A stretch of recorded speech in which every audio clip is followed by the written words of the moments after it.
you hear it a lot in the workspace of doing something you love, it doesn't feel like work. And I feel like when you understand the covenant of marriage, that there is such an enjoyment in the fact that God created it to get better and better and better. You can enjoy the work of marriage and it doesn't always have to feel so hard. Yeah, Like people say marriage is hard, marriage is work. And I believe that that's also like cursing your marriage with your own mouth, because if you speak that, then it will be hard and it will feel like work and it'll feel burdensome. For us, that hasn't been the case. And it's work that I enjoy doing. It takes being intentional, but I don't mind being intentional on a daily basis to show you that I love you. I also wanted to highlight the fact that you said love is a choice, because this is a commitment we make every day because of the covenant. It's not a matter of feeling. I don't have to feel in love. I don't have to feel the love or feel it reciprocated for it to dictate how I show up and choose every day, choose you, choose our love and our marriage. We still do. We still do. We still do.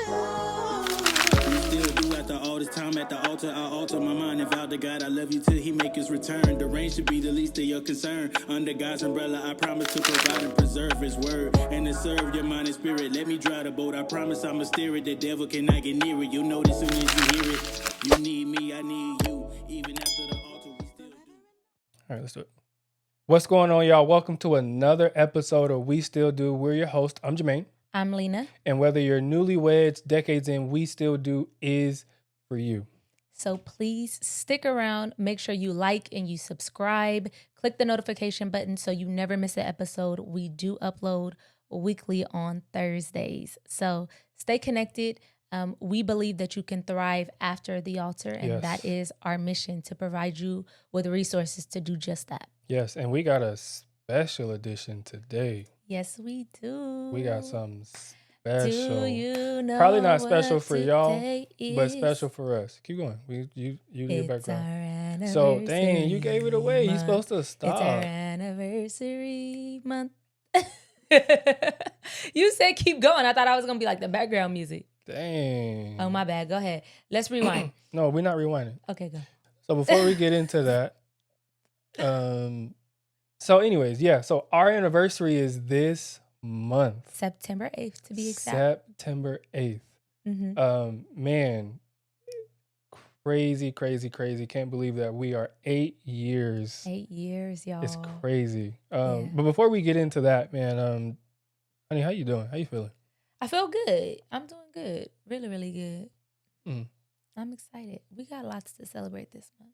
We do. But I'm always joyous when we celebrate our love. Yeah, and I know how you like to celebrate too.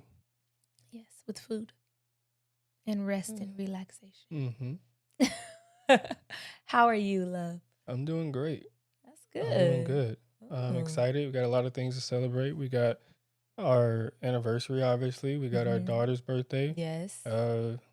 Our godson's being born. Godson's being born. We got our nephew birthday. Yes. My mama birthday. Yep.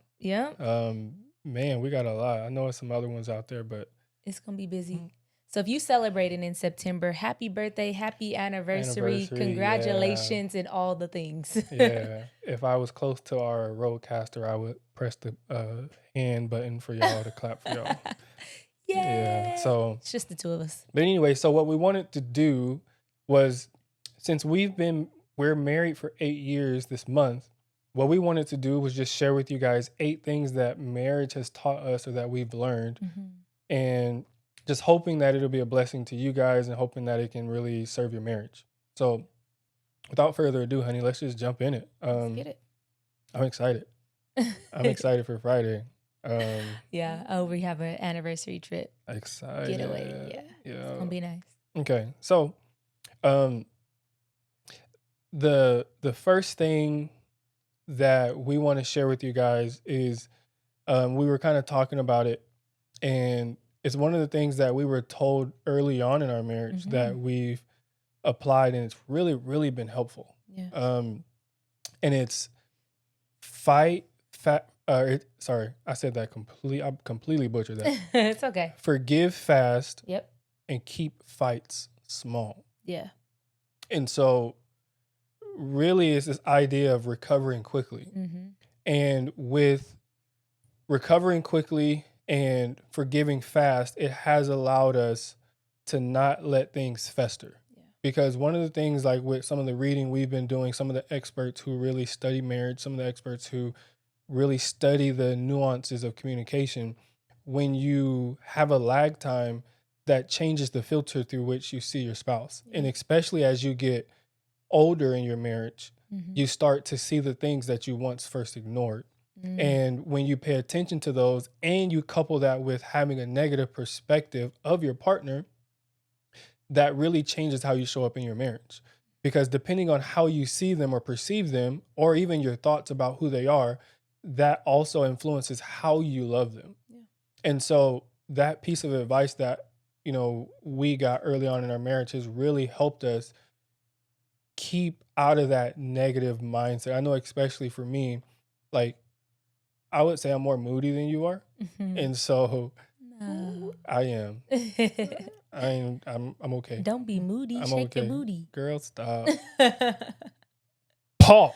Oh, that was a big pause. Anyways. Yeah. So, and it really helped us keep the fight small. Yeah. And the reason the fights stay small is because we don't let them get big.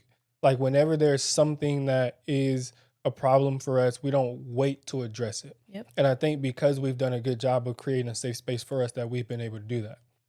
And so, lesson one, recover quickly. Yeah. We actually got that advice on our wedding day. Yeah. And it's been something that has stayed fresh in our mind and we have definitely lived by.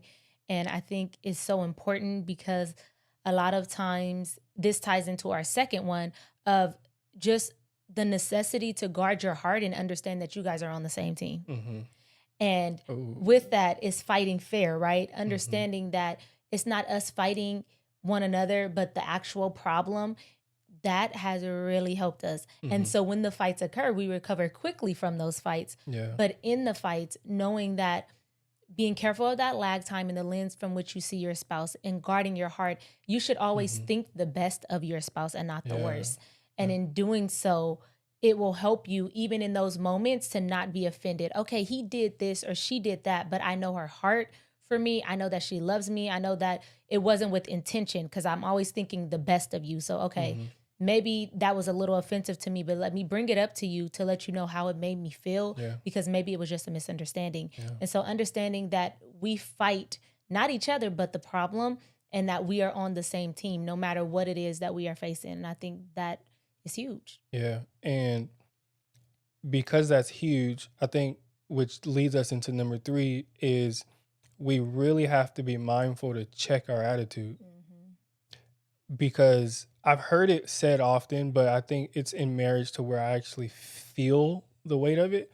It says like your attitude is the difference maker. And it's like you can do all the things right. You can serve your spouse. You can have great sex. You can make the bed. You can have dinner. You can provide. But if you have a terrible attitude, it's like, what is it for? You know what I'm saying? So when we talk about like,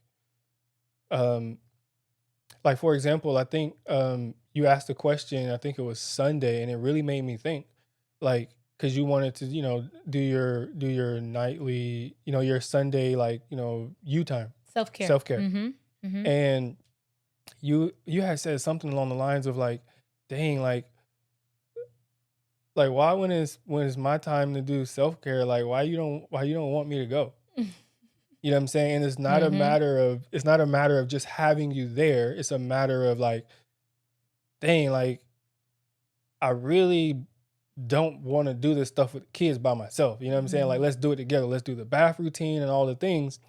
And it made me think like, dang, like my attitude really just like is funky when it comes to that. And I really don't know why. And I'm not going to say it takes away from you enjoying your self-care, but I think that it can also make you question like, well, dang, like is doing self-care really that bad? You know what I'm saying? Like, and I'm not saying it does, but I can also see like there's the possibility of it contributing to like some type of guilt of like being away. You know what I'm saying? And obviously this is a small sense, but on like a grander scale, it's like, dang, like if I do something for myself, maybe I need a night to myself, and so I just get away, you know what I'm saying, because I'm really overwhelmed and I really need to decompress or whatever, it can probably settle in then. And so it was really just like, dang, bro, check your attitude. Like, what you tripping about?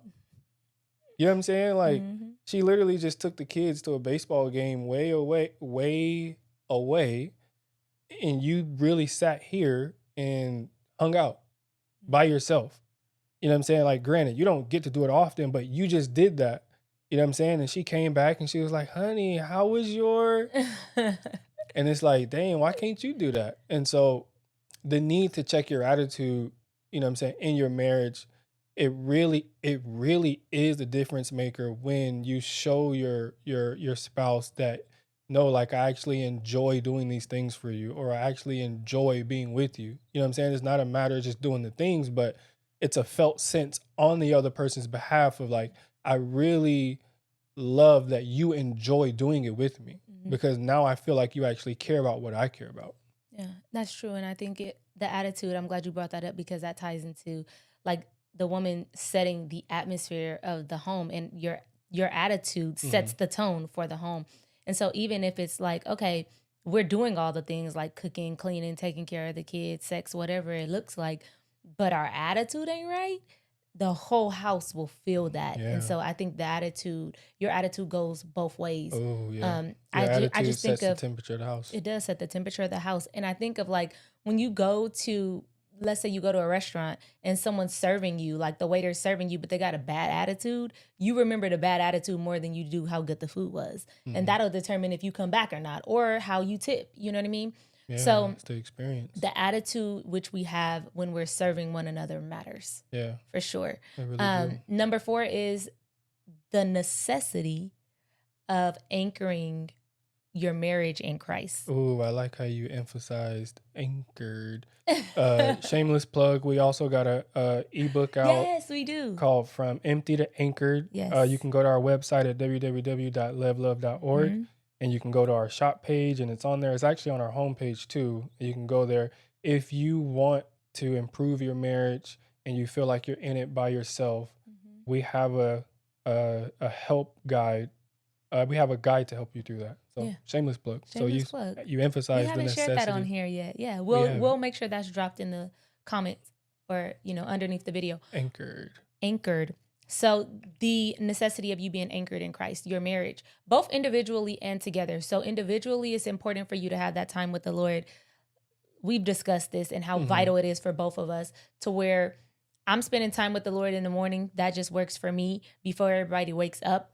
And it helps me to be a better wife. It helps me to be a better mother. And on the days where I don't get that, it's going to show up in my irritation, in my frustrations. I don't have the patience that I need. And so Yeah. the reason it's called daily bread is for a reason. We need it Yeah. daily. So seeking the Lord individually, but also together.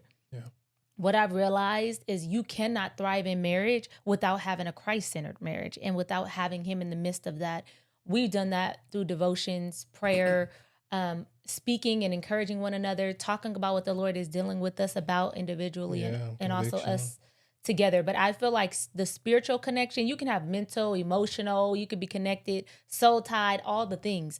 That is the most vital, spiritually aligned and connected. And that is the wealth of your marriage. Yeah, and I know you said, like, listen, honey, go do what you got to do, because when you don't get to do it and we wake up at the same time, you haven't spent time with the Lord, you haven't worked out. Yes. I don't like being around you. I will make room for you Yeah. to spend time. I will make room for for you. you. I will, Yeah. honey, go ahead and spend time with the Lord. I got the kids. Listen, But- so much so, like, if we got to leave to go out of town and we got an hour and a half, listen, go take an hour and 15 minutes. Yes. I'm just saying, it's Yeah, vital. it It's is. vital in the way Yeah. that we show up. And I have several times it has happened where through prayer individually, the Lord has dealt with you about something. Mhm. You've spent time with the Lord and you will come back like, okay, I was wrong, or I'm sorry. Or, if we're having a disagreement and vice versa, the Lord has got me like, girl, it's you, it ain't him.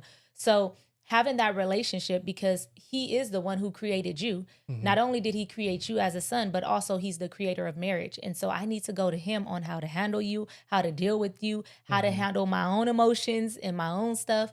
And so I think it's vital. Yeah. You cannot neglect that. And I don't know what it is exactly that shifts your mood when you spend time with Christ. I really just know that there's a correlation in my brain. like when I do, like I'm better off as a person. I'm a better person for my marriage. I'm a better dad. I'm a better therapist. Like it's something about spending time with Christ that I can't really identify like the change, but I just know that it is better off. I wonder if perspective is a part of that. It could be. Mm-hmm. And also talking about perspective, that leads us into number 5, which is choose your love daily and embrace the work. Yep. I'm going to say that again. Choose love daily and embrace the work. To embrace the work, you have to have the right perspective. Yep. Because if you don't, the work will feel like a grind. Like, we are in the time the time of 2025 at the time of this recording, where it's like, in order to be as successful as you see yourself, you have to grind. You know what I'm saying? But that same attitude oftentimes is applied to marriage, but it's also with the absence of the right attitude or the absence of the needed emotions to stay connected. Because the grind in marriage to serve your spouse, to make sure you're providing all the things from a male perspective, like all of that without the right attitude or coupling that with love, I feel is vain. Because what's the point of providing for your spouse if you're not connected to your spouse? I think the beauty and bliss of life for marriage is the connection that you experience. Like, I mean, everything is better. Like, look at you, because I already know where your mind going. No, I know where your mind nowhere. going. Yeah, your mind you already there. That's why you need to go nowhere. Better. Everything reminds me of a song. Forgive me. Go ahead. Like everything's better when you have the right perspective on why you're doing what you do. You know what I'm saying? Like this is a grinding season for me for therapy. Like I basically, like, my caseload is packed. But it's like, okay, Lord, thank you. Thank you for my clients. Lord, thank you for the people that you've trusted me to care for. You know what I'm saying? Like I'm choosing to embrace the work. Because if I continue, because I did have a few, I would say probably like a week or two where it's just like I'm grinding, and it's like, dang, like I'm just tired. Like I really don't want to be here, which is true. You know what I'm saying? Like I did prefer to be at home.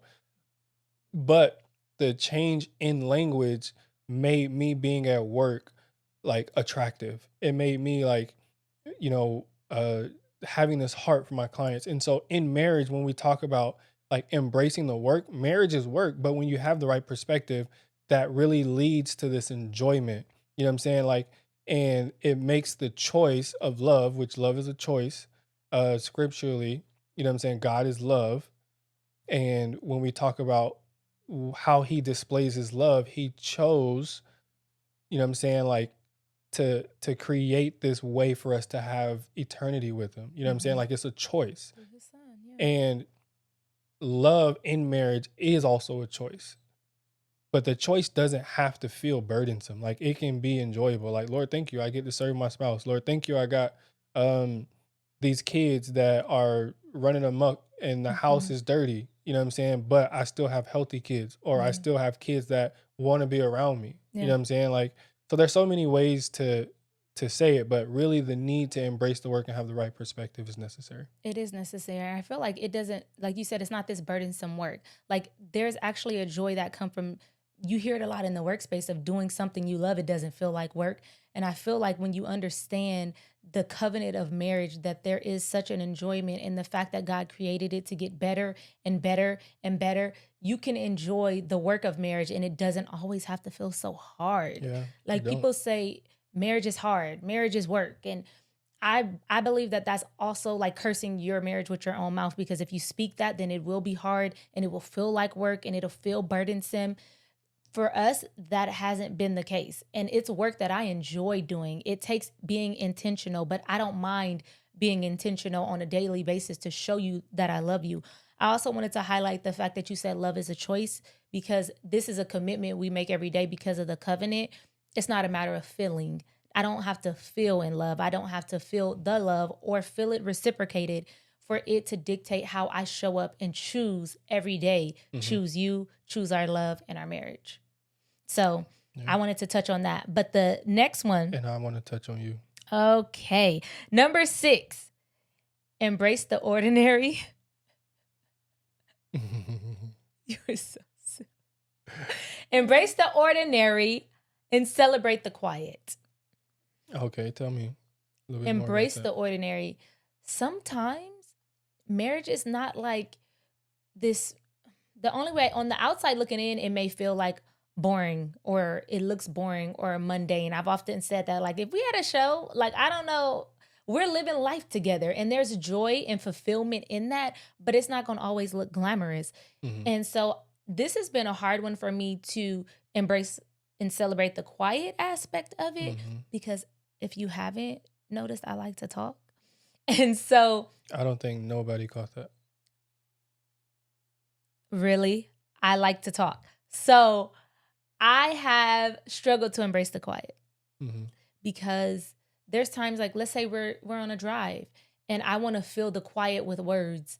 And sometimes it's okay. I'm learning to just be present in the moment and enjoy each other's presence without feeling like it has to be like, oh my gosh, did we run out of things to say? Or is something wrong? Or what are you feeling? Or how are you doing? Like, no, it's okay.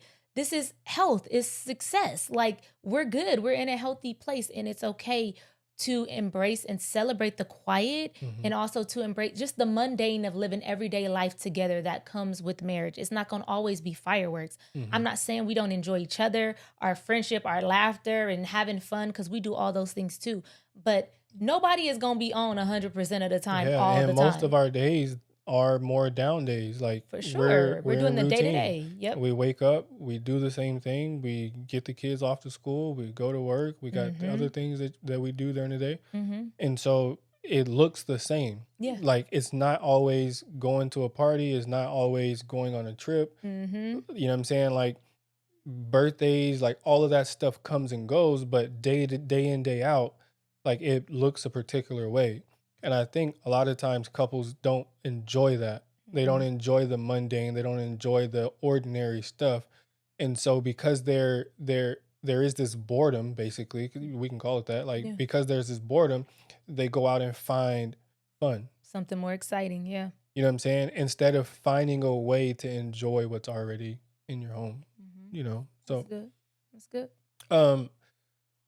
I think one of the things that I think early on in our marriage we did good with, but I think now we really do great with, is protecting our connection with boundaries. Like, really putting up boundaries to make sure that what's priority to us stays priority. You know, and I think we have gotten a pushback on it. You know, I think there's been a lot of chatter about, you know, just how we choose to structure our lives, you know, like being intentional. But I feel like it's the one thing that really allowed us to grow in our marriage. Yes.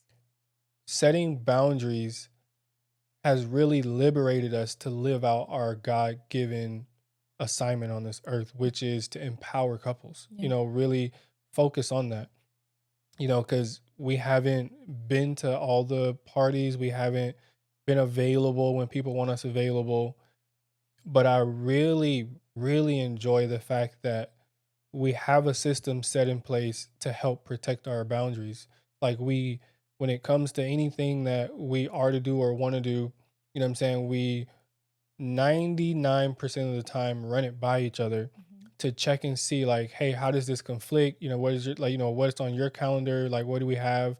And is it something that we want to do? I think the next step in that for us is, you know, does it align with mission? You know what I'm saying? Even if it's a good thing with what God has called us to do, like, that's the next step. And so I think that's one of the things that I really enjoy about our marriage is that regardless of what anybody else say, like, this is how we choose to live our marriage. This is how we choose to live our lives. This is how we choose to show up for our family, to show up in our community. Like, this is what's important to us. And this is what we feel God is calling us to do. And so really sticking to that. So I think setting up boundaries has really protected our marriage? I think in terms of marriage and protecting our connection, I feel like we do a very good job of that. Mm-hmm. If you know us, we are all about date nights and staying connected. And I feel like date night for us is a non negotiable. We've made it a non negotiable through 2 kids, through postpartum, through no matter what it looks like, through financial hardships. If it's date night at home, we've Yeah. had to get creative. If it's no sitter, Yeah. we have prioritized date night. And Yeah. I believe that has protected our connection with each Yeah, other. like even if we've had sex and we exhausted, we still go on date night. I'm done with you. Anyways, is our date nights and our connection. And I think is so important for us. So date night, and even I think in the little ways that we do the day to day, like we were talking about the mundane, but the little day to day things we do to stay connected. Talking in the morning, you'll give me a call on the phone while you're at work, or FaceTime me throughout the day if it's a heavy caseload for you, or even dinner debriefs. We've been like diehard since before kids on talking about each other's days, staying connected on a daily basis with what's going on in each other's world. And date nights, I feel like coupled with that has really protected our friendship and our marriage. And so those things I feel like really has helped us to protect our connection, and also with the boundaries, not just saying no to, you know, things that are bad or things that don't align like you were saying, but it's also the good things that would take away from our time or family time. And so the importance of like staying connected. Otherwise you find yourself so distant in a marriage. And yeah, I can't, like, date night won't fix everything, but it can be a preventative measure when you can go on date night and have alone time to have a conversation uninterrupted about the problems going on in your marriage. So date night, all the way. And daily connections, the small things that you think are small things are actually big things that creates big impact in your marriage. It's the little things. Yeah. And the reason why date night is so important is because the one element that starts to like deteriorate or fade is your friendship. Like your friendship is the one thing that connected you in the beginning. You know, whether it was friendship and love, friendship and this strong desire, friendship, sexual attraction, whatever. Like the friendship aspect is the one thing that starts to go away as you get older. You start to see the things, and so that's necessary. It's also necessary because when we talk about our last point, like you have to love who your spouse is becoming. Yeah. We oftentimes think of who our spouse is Used to be. changing from. Yeah. You know what I'm saying? Like we oftentimes think of like, dang, like you're not the same or you don't do the same thing, and not realizing we change as people. You know what I'm saying? Like there's nothing about marriage that should stay stagnant. The same. That means there's no growth. You know what I'm saying? Like the effort, I think, should stay the same. Oh, for sure. The Pursuit. the pursuit, the effort you give in prioritizing your spouse, I think those things still should be the same. But when it comes to maybe a personality change, when it comes to desires changing, when it comes to even like sexual desires, hobbies, things that your spouse likes, dislikes, like those things are going to change. And so we have to be in this space to embrace who they're becoming, because if we don't leave space for who they're becoming, we're not going to love who they become. We have to love who they become. You know what I'm saying? And that's so important. And I so appreciate you loving me with who you see me becoming as a husband, a father, as a therapist. Like you really love me in a way that says who you are currently, whatever you're struggling with, whatever your successes are, like all of that is fine, but I embrace who you are in that moment. And that has been really liberating for me. And it has created such a safety in me of you and in your love for me that it allows me to show up in ways that I wouldn't have shown up, you know what I'm saying, years ago. You know what I'm saying? Like sometimes I imagine like what would my life be like if I was like this, if I was open like this in high school, like um if I was loved like this by my friends, you know, because high school it can be rough. Mm-hmm. You know what I'm Yeah. saying? Like what would it look like? You know what I'm saying? Like what would confidence have looked like? You know what I'm saying? Like what you know what I'm saying? So just thinking about that. So we really do need to love our spouse because there's going to be different seasons. There's going to Yep. be grief that happens. There's going to be um you know, success. There's going to be the demand of jobs, the demand of kids. There's going to be um, a decrease in drive. There's Yep. going to be a season where the love doesn't feel as strong, and so you have to work extra hard Mm-hmm. to you know keep it in. Yep. And so keep it in. Wow. You have to work really You hard are in in the certain room. seasons, and so I'm just thinking of like the necessity of really embracing who your partner becomes. And I love that how you said that when we were talking about this, you were saying like to love your spouse in the season that they're in and understanding that, right? Like Lena, you know, in 2017 may need something completely different than the Lena you know today. Mm-hmm. And so allowing and understanding as you are evolving, we are evolving, but it makes it exciting because you're learning how to love this new version of me and what I need in this season. And I even think about like the love language test. Like we've taken it probably 2 or 3 times by now, and how that has changed depending on the different seasons and the way that we receive love. And so understanding what the need is and loving me and being so intentional to love me the way that I need has been, it's been amazing. It's Mm-hmm. been amazing. And I'm really grateful for that. And so don't expect your spouse to stay the same, but be curious about the change and don't assume because it leaves no room, you know, for Yeah. them to be able to grow and to let Okay, love rapper. flourish. Don't You know, assume. It okay, let don't me leave just no say this room. and don't leave no room. I think it was Kevin on stage, and he said how he has been able to love his wife throughout all the different years of all the different changes that has come. I think they've been married 25 years. And he was saying it's like the phone. Like we started with a Nokia, now we had an iPhone, right? Like there's been Androids and there's been all these different versions of the iPhone. You have to learn how to use the one that's in your hand currently, right? Mm-hmm. And so I love how he said that because it's so true. Like learn how to love this version of you. And I think we all want to be accepted, seen, and loved for who we are. Mm-hmm.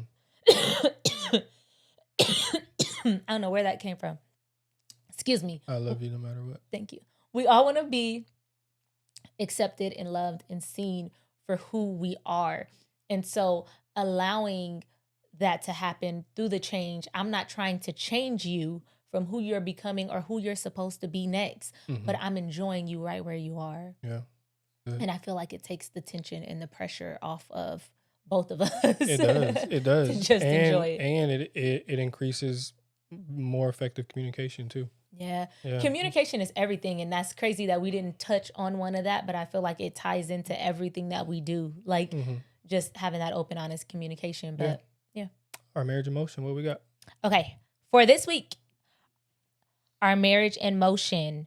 We shared a lot with y'all, right? Forgive fast, guard your words, check your attitude, pray together, choose love daily, embrace the ordinary, protect your date night, and serve who your spouse is today. I share. couldn't bob on my head that many times. Go. No, you said and change who yours. I wasn't expecting that. Anyways, good. Should I go back from the top? Because you just messed up my whole marriage in motion. Definitely not. Go ahead. We ain't got to start from the top. From the top, make it drop. Okay. Pick one of these, guys. Forgive fast, guard your words, check your attitude, pray together, choose love daily, embrace the ordinary, protect your date night, serve who your spouse is today. Share with your spouse which one that you will focus on before the week ends. So pick one of those ways in which you are going to pick to serve, pray, love, date your spouse. That is this week's Marriage in Motion. And thank you for tuning in to our special edition as we're going to get ready to celebrate this love soon. Yes. In so many wonderful ways. Can't wait. I think he's hinted the whole episode of what he's worried about. Not I love even. you, honey. I love you too. I love you more than the day we said I do. I love you this much. I love you And this much. whether you're decades in, we still do is for you. Like, share, subscribe, Comment. send it to somebody That can use it. that can use it. You can thrive. 8 things. We have a healthy marriage. Yes, You can we do. thrive You in marriage. Mhm. We haven't had a hard year yet. Yeah. Bye. We still do. Peace. Never and always gonna love you and always.